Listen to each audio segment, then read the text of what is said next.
Hello and welcome to the Brohoyo podcast, the podcast about gacha games in general and Hoyoverse games in specific.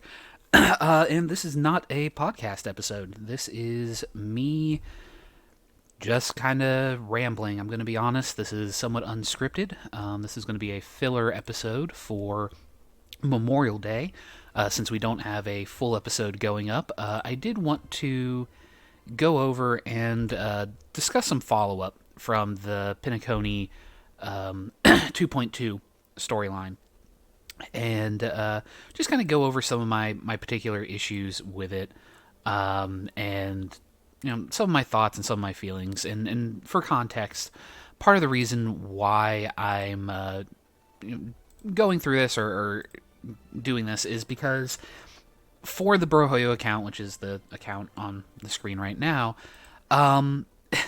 I had to play through the full story of the game in order to get access to the limited time Light Cone award that came out. So this Harmony Light Cone here, for Tomorrow's Journey, it's the Light Cone that is for Robin. It is, her. I won't say it's only for her, but it's really built for her as a character. It's really made for her purpose.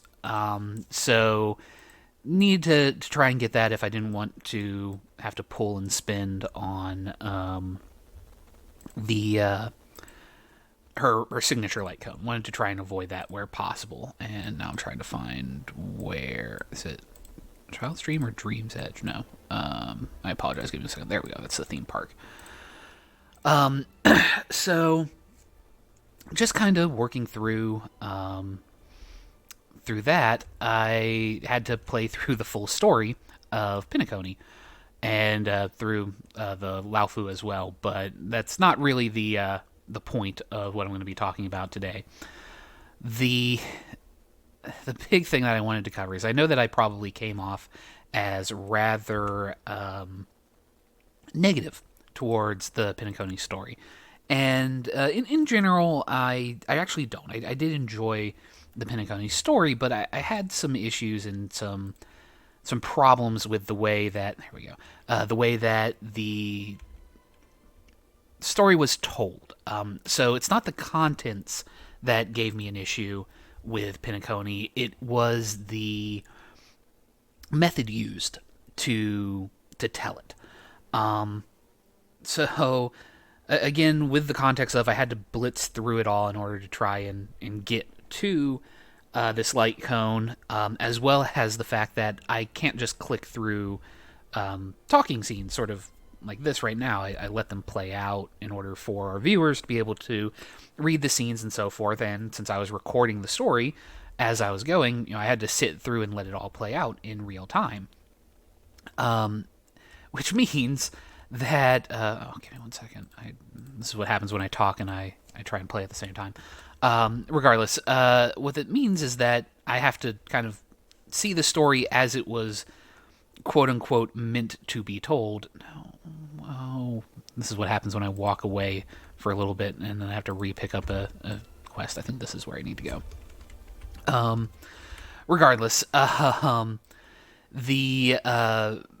have to let it play out, let it go through the full story, have all the voice acting, etc., etc. This way people can read it and see it and so on and so forth. I can't just click through and move on with my life. And in Honkai and Genshin, there is no skip button, which in and of itself I don't have an issue with. I think the lack of a skip button is fine, if sometimes frustrating, especially on side content. But for the main story, I get it. I get not having a skip button. You want people to actually experience it and not just immediately hit the, skip. I'm gonna ignore this portion of it.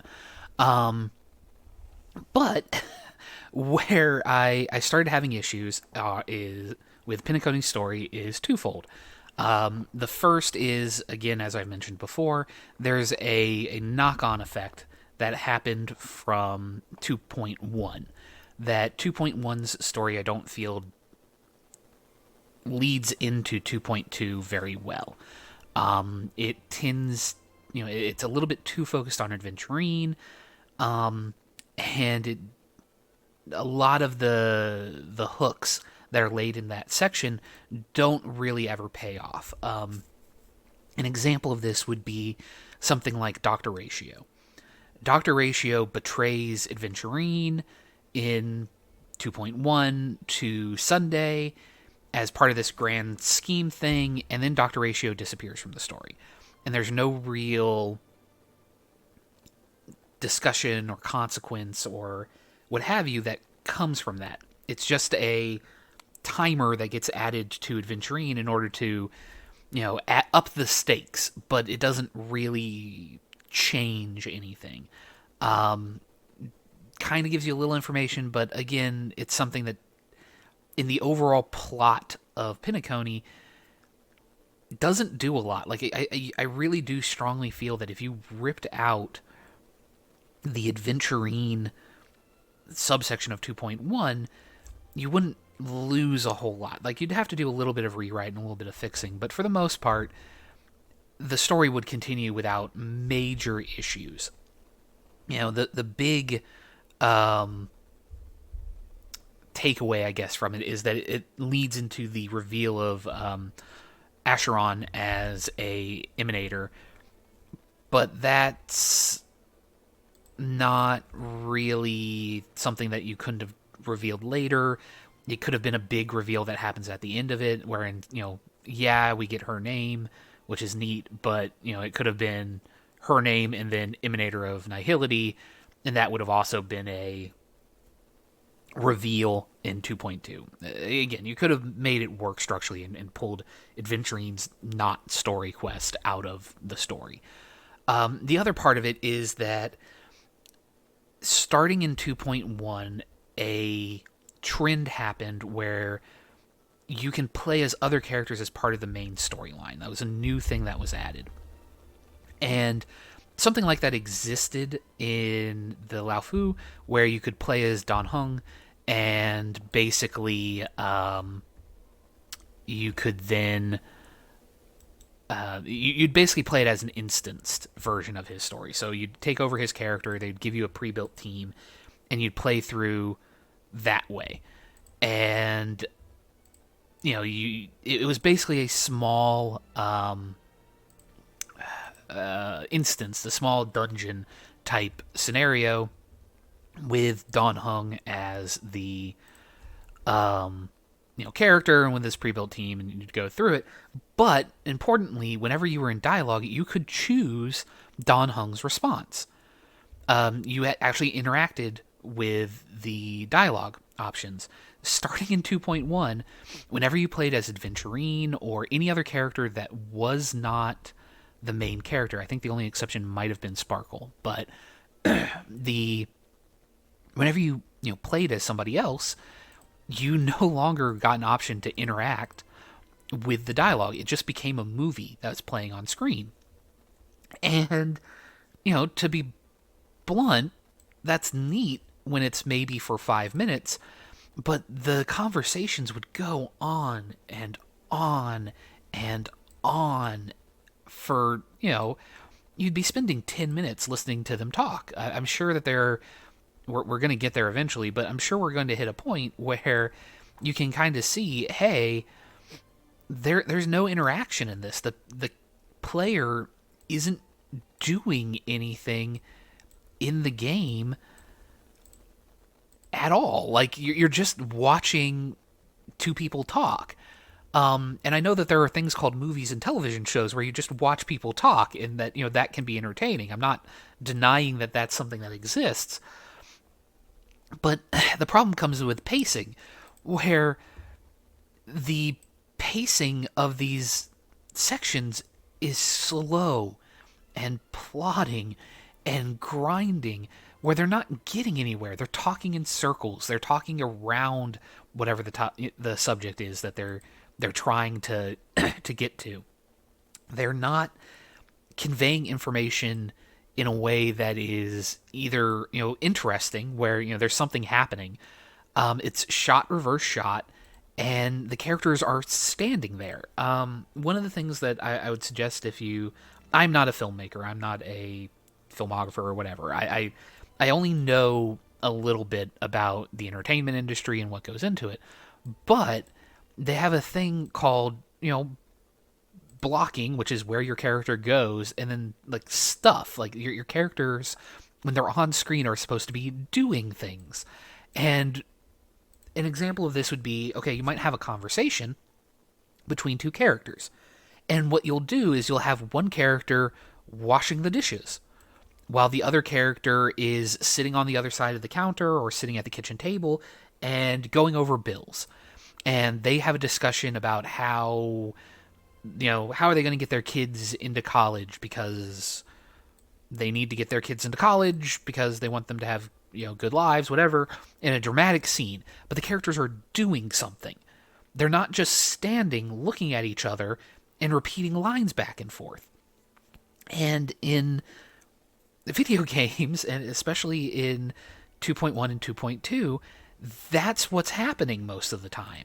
You're getting two characters standing there talking at each other.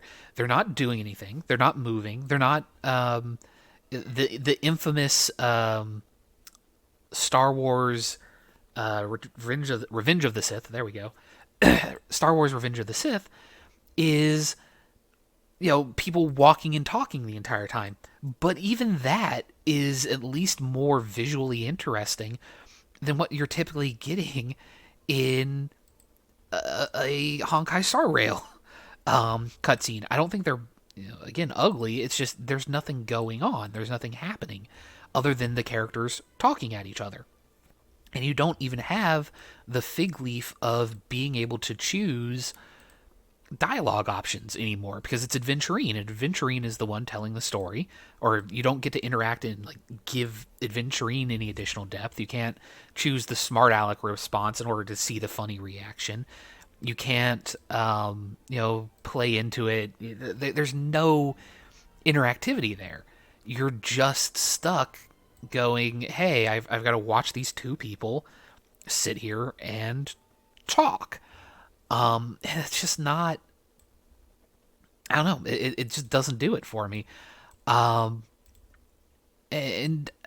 that, I think, is where part of my issue lies, is that static nature of the characters not being able to interact, and the pacing of it of, hey, this is just two people sitting here talking. There's no real depth going on. An example I would guess I would use, and again, this is something that will probably show up in the background of one of our podcasts in probably the next season, depending on how far we get there, is at the end of 2.1, you beat Adventurine, and you go immediately into Acheron and Adventurine having their conversation about death and sleep and da-da-da, and it goes on and on and on and on. And I was sitting there playing it, and it finally finished. And because I'd already seen it, there was no new information there. It really didn't interest me. I was actually in another tab at the time doing something else. And then it ends, and it drops you into the epilogue. Okay, cool. You get a very well done scene relative to a lot else, where Gallagher and Sunday talk, and there you see what I'm talking about, or you can see what I'm talking about, where there's blocking, there's movement, characters are doing something. Gallagher lights up his lighter. Sunday is moving around doing stuff. So, that's well done. And then it immediately drops you into Boot Hill appearing on the train, the beginning of the 2.2 story. That entire sequence, you don't get player control until you get to Sparkle's section, where you can run around and talk to people. And I think that was a solid 45 minutes to an hour of nothing. I could have sat, actually I did, basically walk away from the computer, and nothing would have mattered or changed. It was entirely a, hey, you're done. You don't have to be here. We don't need you for this player. You can just walk away. And, I'm not going to say that stuff doesn't happen during that time period. And for a first-time player, I'm sure that it would be very interesting. But they don't give you a warning at the beginning of this that you're about to, you know, dump in an hour of your time watching cutscenes. There's no heads up. You go directly from, hey, mom, I beat the boss of the game, of this section, to an hour of cutscenes. I mean, if we're going to let Hideo Kojima get away with it and, oh, I just completely blanked. I can't believe I did that. Metal Gear Solid 5, then, you know, I guess everyone gets to do it, but I don't know, like some sort of heads up, some sort of, hey, you're in for 2 hours of your life here. Maybe, you know, block out the time if you need to. It's something. I mean, it would at least give the player a heads up so that, you know, if they're needing to get to church or what have you, you know, they got work in an hour and they're like, I can bang out, you know, the final boss fight. They don't accidentally end up in a scenario where they basically are trapped and can't leave or quit or do anything. Again, because you can't skip, you're locked into it. So the best you could do is maybe drop out, like just force kill the program and be good, we hope. I don't know. Again, just from a design point of view, I feel like it has problems. And that's where a lot of my frustration with the story comes from, I think, is that they put you in a scenario where it's just very uninteractive. They're not leveraging the advantages of video games, which is its interactivity. And then when they do kind of use the story in a more traditional way, I guess, more television style way, it doesn't feel paced well. Like, it feels like it's, you know, two people talking. There's not really a whole heck of a lot going on. You know, it's a conversation that it's not as bad as Genshin, to be 100% blunt. It's not as bad as Genshin. You don't have Paimon sitting there just repeating everything back to you. So in that sense, at least, you're safe. You don't have to worry about that problem. So they've learned their lesson there, but otherwise, you just are left sitting around kind of going like, hey, what's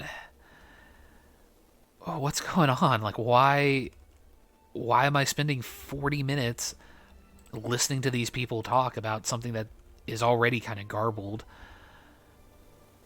and just doesn't work? Like, I don't think the story is bad. I think it's a fairly interesting story, but it just doesn't do itself any favors. It doesn't help itself be told. It doesn't,